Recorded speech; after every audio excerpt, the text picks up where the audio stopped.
Welcome to the Slop Temple. We pray this video helps. You start by confirming your carrier voicemail is active and you know the PIN. That saves time. Open the phone app and go straight to the voicemail tab or press and hold 1 to dial it.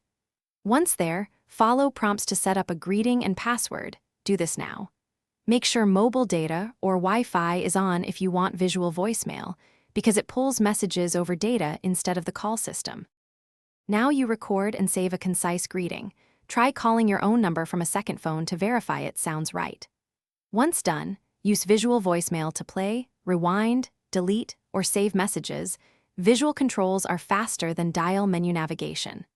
Make sure your notifications are enabled and check storage limits in the phone app so messages don't get dropped.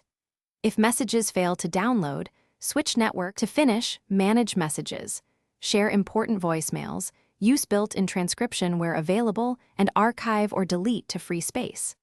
If voicemail behaves oddly, clear the phone app cache or app data in settings.